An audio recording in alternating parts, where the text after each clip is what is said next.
She told me she needed space right after I got home from a 12-hour shift, still covered in dust, just wanting dinner and 5 quiet minutes on the couch. I hadn't even cracked open my beer when she said it. I'm going to Napa. Alone. I need time to think about us. That's how it started, the lie wrapped in soft words. But the truth? She wasn't going alone. And the way I found out changed everything. Before I tell you how, make sure you subscribe, hit like, and leave a comment if you've ever trusted someone who turned out to be planning their escape while smiling to your face. It was a Thursday, mid-spring, one of those evenings where the air still smells like rain. Our house was small but cozy. I'd built half the furniture myself. My wife, Melissa, sat at the dining table scrolling through her phone like she was checking the weather, not dismantling a marriage. She looked up finally, eyes calm but cold. I just think we need some distance, she said. I booked a solo retreat in Napa Valley. I blinked at her. A retreat. She nodded. 5 days. I just need to clear my head. The words hit like gravel. 6 years together. And she wanted to clear her head at a vineyard that cost more per night than our monthly electric bill. I tried to read her face, but it was smooth, practiced. There was something beneath the calm, though, something that looked suspiciously like excitement. When are you leaving? I asked. Tomorrow morning, she said too quickly. I looked down at my calloused hands, then back up. All right, take all the space you need. She blinked, thrown off. Maybe she expected a fight. Maybe she wanted one. But I didn't give it to her. That night, she packed in silence. I heard the steady hum of the zipper, the dull thud of heels into a suitcase. She played soft music from her phone, something upbeat. You sure you're okay with this? She asked when she finally emerged, hairstyled, lipstick perfect. For someone so heartbroken about her marriage, she looked radiant. Of course, I said. Drive safe. She smiled, the kind of smile you give before stepping into a new chapter you don't plan to share. Then she was gone. I sat in the quiet living room, staring at the muted television. My reflection looked older than I remembered. Something didn't add up. No one gets that dressed up for a solo soul-searching trip. I reached for my phone and opened our joint banking app. There it was, a charge from a Napa resort made 2 days earlier. Romantic couples package. My pulse quickened. Maybe it was a booking error. Maybe she hit the wrong button. But in my gut, I already knew. Sleep didn't come that night. I kept seeing her face, hearing that polished tone, the careful pauses between words. Around 2 a.m., I remembered the faint new perfume she'd worn that evening. Something expensive, floral, not her usual. Details clicked together like puzzle pieces forming a picture I didn't want to see. I thought about calling her, but what would that do? She'd lie, cry, spin something that might almost sound believable. I decided to wait. People always reveal themselves if you're patient enough. The next morning, she texted, landed safe. Don't worry, I'll call you later. A heart emoji followed. I stared at it for a long time before locking my phone. I went to work like nothing happened. Moved boxes. Signed invoices. Smiled when people joked. But every break, I checked my messages, waiting for the crack in her story. It came sooner than I expected. 2 days later, her sister Karen called during my lunch break. Hey, quick question, she said casually. Mom wants to send you and Melissa a bottle of wine for your couple's retreat. What's the name of the vineyard again? I froze mid-bite. Couple's retreat? I repeated. Yeah, the one in Napa. She said you guys were finally taking time to reconnect. She showed us pictures at dinner last week. I could hear her flipping through her phone. Silverleaf Estate, that's it. I swallowed hard. Karen, I'm at work. I didn't go to Napa. Silence stretched for several seconds. Wait, what? She whispered. She said you were there with her. No, I said. But thanks for the information. After we hung up, I sat in my truck with the engine running and the world spinning. My wife had told her entire family we were going together. She'd built an alibi around my absence. And now I knew not just that she was lying, but that she was lying big. I gripped the steering wheel until my knuckles went white. That'd be why the time I got home that night, My decision was made. I wasn't going to blow up her phone or drive to Napa like a jealous fool. No, I was going to find out everything first. Quietly, thoroughly. And when the time came, she wouldn't see me coming. That night, I sat at the kitchen table with nothing but my laptop, a cup of cold coffee, and the kind of silence that makes you hear your own heartbeat. Melissa had always been careless with technology. Same passwords for everything, no two-step verification. I opened our old shared email account, the one we'd used for online bills and family subscriptions. She probably forgot it even existed. A few minutes later, I found the smoking gun, an email confirmation from Silverleaf Vineyard Estate. Romantic couples package. 5 nights. Guest 1, Melissa Adams. Guest 2, Nathan Collins. My stomach dropped. Nathan, her ex-boyfriend from before we met, the one who'd reached out to catch up a few months ago. I remembered her laughing one night, saying, "He's harmless, just old memories." I stared at the screen, the cursor blinking beside his name, and felt something cold and sharp settle inside me. This wasn't an accident. This was planned. I scrolled through more messages, digging into the email trash folder she probably never checked. There they were, months of deleted correspondence. I never stopped thinking about you. You always understood me. Just one weekend, no one needs to know. Every word was a nail in the coffin of whatever we had left. I read them all, line by line, until I couldn't feel anything but numbness. She'd been planning this while I worked overtime shifts to cover our rent, while I made dinner waiting for her girls' nights to end, while she smiled across the table pretending everything was fine, by midnight. I'd screenshotted every message, every reservation, every bank charge. I sent them to my personal email and backed them up on a flash drive. Evidence. Not for revenge, yet, but for truth. I needed to know just how far she'd gone before deciding what came next. My phone buzzed then, lighting up the darkroom. It was a text from her. Having an amazing time. The views here are incredible. So peaceful. She even added a heart emoji. My fingers hovered over the screen. For a moment, I wanted to reply something cruel, something to break the illusion she was living in. Instead, I locked my phone and whispered, "Enjoy it while it lasts." The next afternoon, while eating lunch in my truck, my phone rang again. It was Karen. "Did you talk to Melissa yet?" she asked, her voice cautious. "Not yet," I said. "Why?" "Because she's been posting photos on her private account. Wine tastings, sunsets, that sort of thing. I didn't think much of it until now. There's a guy's reflection in one of the glasses. Doesn't look like you." I felt my jaw tighten. "Can you send me those?" She did, within seconds. There it was, Melissa smiling at the camera, hair perfectly curled, a wine glass lifted in her hand. And in the glass reflection, clear as day, was Nathan's face. That image burned into me. But still, I didn't call her. I wanted her to believe everything was fine, that her story was working. People like Melissa get sloppy when they think they've gotten away with something. They stop covering their tracks. That's when you strike. That evening, I called an old friend, Daniel, who lived about an hour from Napa. "Hey man," I said, trying to sound casual. "You busy this weekend?"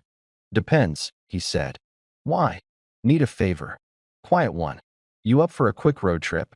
He didn't hesitate. "Always." "What's the job?" "Just need eyes on someone. No confrontation, no drama." "I'll explain on the way." Daniel had been a private security guy for years. He knew how to stay unseen. Saturday morning, we drove out before sunrise. The roads were quiet, the sky still pale and cold. I told him everything as we drove.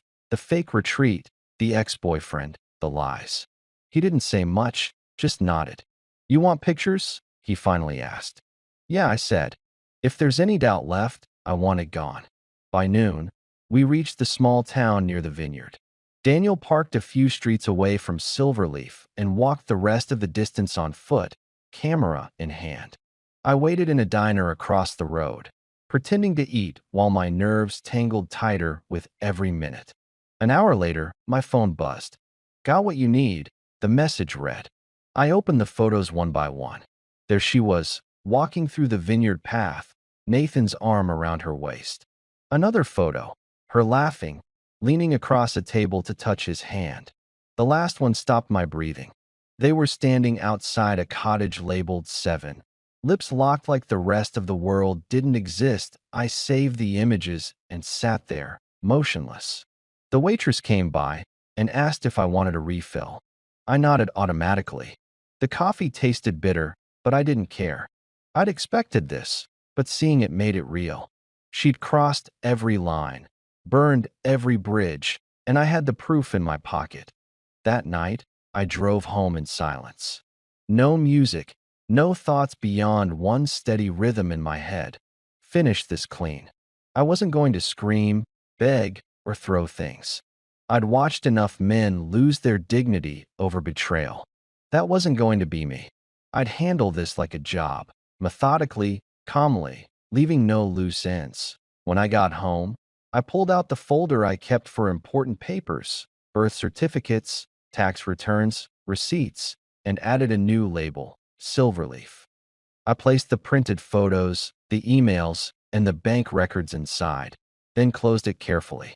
I looked around our small living room, at the framed photos of us smiling on trips, laughing at birthdays. I should have felt anger, but what I felt was freedom. She thought she'd played me. She thought I was the fool sitting at home waiting for her. She had no idea that by the time she came back, the entire game would already be over. The following days crawled by with a quiet precision that felt almost rehearsed. Melissa called twice and texted a handful of times. Small, meaningless updates about the weather, the vineyard, how refreshing it was to get away from everything. I responded politely, nothing more than short confirmations that I'd seen the messages. Glad you're enjoying yourself, I'd type. The less emotion I gave, the less she'd suspect. I wanted her to stay relaxed, careless. The more she believed she was safe, the deeper the fall would be when the truth came crashing down. By Tuesday, I had everything cataloged and backed up. Bank statements printed, photos labeled, email threads sorted by date. I wasn't just a betrayed husband anymore.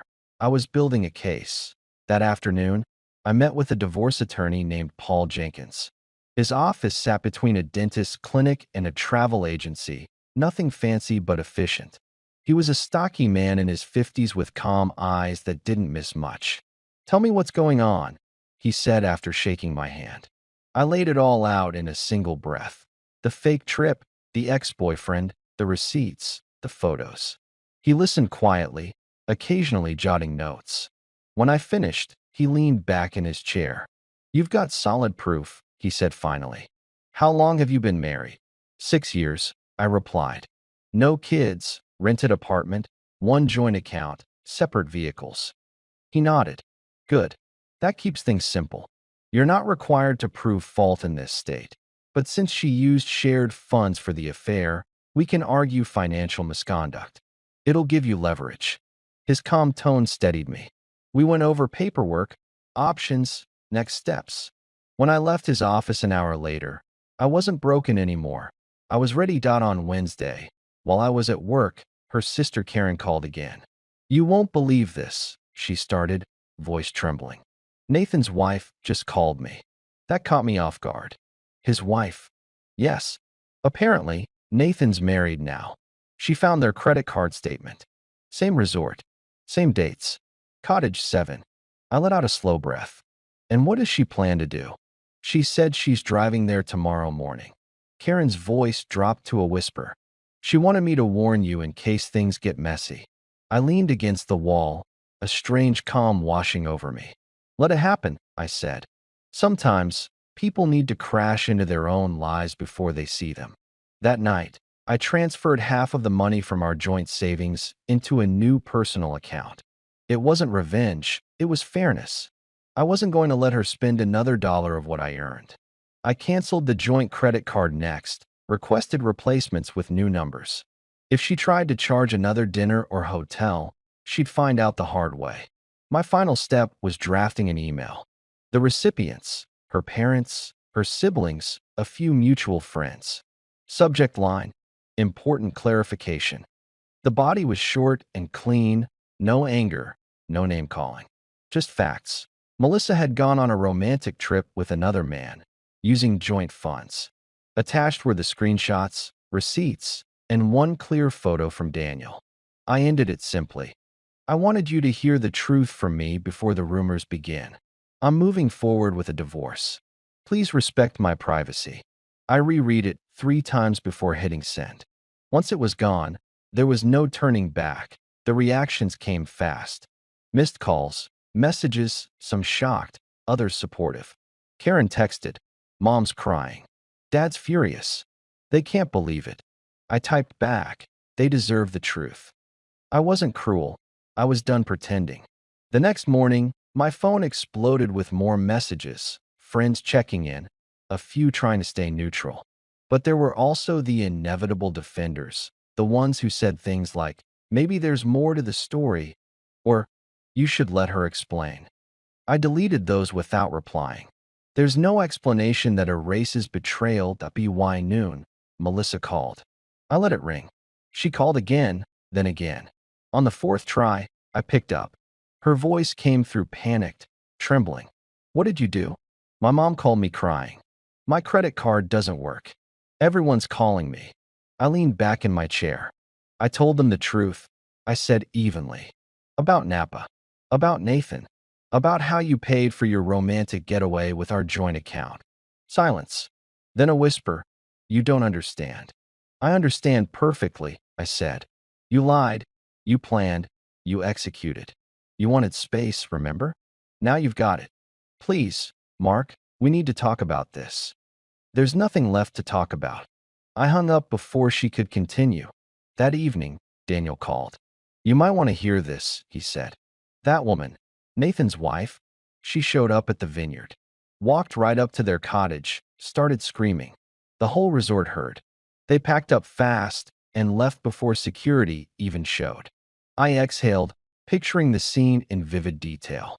Melissa's perfect lie unraveling in front of everyone, her illusion shattered. I didn't gloat, but I didn't pity her either. People who build castles on deception should expect them to collapse eventually. The following day, I met Jenkins again to finalize the papers. He reviewed everything quickly and nodded. "You'll have them ready by Monday. I can have a process server deliver them." "Good," I said. "I want this handled cleanly." As I left his office, I felt lighter, almost peaceful. There's a strange kind of clarity that comes when the worst is over and the only thing left to do is rebuild. That weekend, I packed her belongings into boxes. Clothes, books, photos. Each piece went neatly into labeled containers. I wasn't angry anymore, just methodical. I even cleaned the apartment afterward, opened the windows, and let the air change. It smelled like freedom. Sunday night, I poured myself a drink and sat by the window watching the streetlights flicker. Somewhere out there, she was trying to explain herself to her family, to friends, maybe even to Nathan. But it didn't matter. The story she'd written was finished, and come Monday morning, she'd find out that every trace of the life she took for granted had already been erased. Monday morning arrived crisp and quiet. The sun was cutting through the blinds when my phone buzzed. Paul Jenkins, my attorney. "Papers are ready," he said. "I'll have a process server deliver them Wednesday morning." I thanked him and hung up. Everything was falling into place. The rest of that day, I moved through the motions of normal life. Went to work, handled deliveries, chatted with coworkers. No one could tell that in 2 days, I'd be officially ending a marriage. I didn't feel sadness. I felt relief. For the first time in months, my thoughts were clear. That evening, I logged into the bank account one more time. Half the savings were already in my new account. The rest stayed where it was. Fair split. I wasn't going to take anything she hadn't already lost herself. When I closed my laptop, the house felt strangely calm, like the moment before a storm breaks. Tuesday morning, I woke up to a string of missed calls. Melissa again. I ignored them. Then came the text. "I'm extending my trip. This place is exactly what I needed. I'll be home Wednesday night." The irony nearly made me laugh. She had no idea that by the time she came home, her world would already be gone. I replied, "Take your time. You deserve it." A few minutes later, she responded, "Thank you for understanding." That simple message told me everything I needed to know. She still thought I was the same man who'd forgive, who'd wait around while she lied. I turned my phone face down and went on with my day. Wednesday arrived faster than I expected. At 7:30 in the morning, I heard a car pull into the lot outside. I looked through the window and saw her. She looked exhausted, hair tangled, makeup smudged, the sparkle of confidence gone. I didn't move as she tried the front door. The lock had been changed 2 days earlier. She twisted the handle again, frustration growing. Then she started knocking. "Mark, open the door." Her voice cracked. I took a long breath, unlocked the bolt, and opened the door just enough for her to see my face. "Can I help you?" I asked calmly. She looked at me like she didn't recognize the man standing there. "What is this? You changed the locks." I nodded. "Lease is in my name. You don't live here anymore." She stared, wide-eyed. "You can't just kick me out."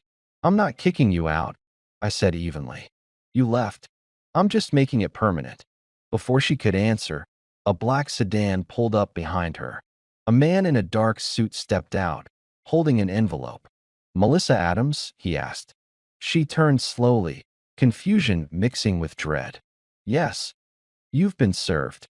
He handed her the envelope and walked back to his car without another word. She just stood there, papers in hand, staring down at them like they were written in another language. When she finally looked up, her eyes were wet. "You're serious?" she whispered. "Completely." I gestured toward the second bedroom window. "Your things are packed. You can pick them up through your sister." "Don't worry, I labeled everything." Her voice trembled. "Where am I supposed to go?" "Not my concern," I said quietly. "Maybe Nathan has space. Unless his wife already threw him out too." Her face crumpled. "You're being cruel." I shook my head. "No, Melissa. What's cruel is lying for months, pretending you needed space while using my money to play house with your ex. This is called consequence." I closed the door gently and turned the lock. She stayed outside for several minutes, knocking, crying, then shouting my name. I didn't respond. I sat on the couch, headphones in, volume up. When I finally looked outside again, her car was gone. The space she'd once filled with laughter, perfume, and arguments now felt clean. Empty, yes, but peaceful. That evening, I poured myself a drink and toasted to freedom. I wasn't celebrating her downfall. I was celebrating survival. Over the next few days, the fallout spread like wildfire. Karen called to say their parents had found out everything. Dad told her she made her bed, she said. He's furious. Mom won't even speak to her. I didn't ask for details. I didn't need them. Melissa had spent years crafting a perfect image, and it had finally shattered. She tried to call me from different numbers, voicemails full of tears and excuses, but I blocked each one. The more she reached out, the quieter I became. Silence became my closure. A week later, Jenkins called. "Good news," he said. "She's not contesting the divorce. Her lawyer told her she doesn't have a case. We can finalize within 60 days. "Good," I said. "Let's end it fast." He paused. "She wanted to request a meeting, said she needs closure." I smiled faintly. "She got it when she signed the reservation for that trip." "Understood," he said. "I'll tell them no." Life went on. Work picked up, and I found myself smiling more. I reconnected with old friends I hadn't seen in years, started going out again, even joined a weekend softball league. Each small step forward felt like reclaiming something she'd quietly taken from me. Then, one Friday evening, as I was leaving the grocery store, I saw her. She was standing by a beat-up car in the parking lot, phone pressed to her ear, wearing a cheap jacket that didn't suit her. For a moment, our eyes met. She froze. I gave a polite nod, nothing more, and walked past her to my truck. No words, no confrontation. That silence said everything. Months passed. The divorce finalized exactly as planned. Clean, fast, undeniable. Karen kept me updated. Melissa was living in a small apartment, working two jobs, alone. Nathan had moved out of state. His wife had divorced him too. The universe has a way of balancing things. One evening, Karen said, "Mom asked if you'd ever forgive her." I thought about that for a moment. "Maybe someday," I said. But forgiveness isn't the same as trust. That's gone for good. Now, looking back, I realized the worst day of my life wasn't when she left. It was when I still believed her. Once the truth surfaced, I stopped being the victim. I became the author of my own ending. And I've learned that sometimes silence and self-respect cut deeper than any revenge. If this story hit home for you, don't forget to subscribe, leave a like, and share your thoughts in the comments. You never know, your next chapter might start the moment you stop waiting for someone to come back.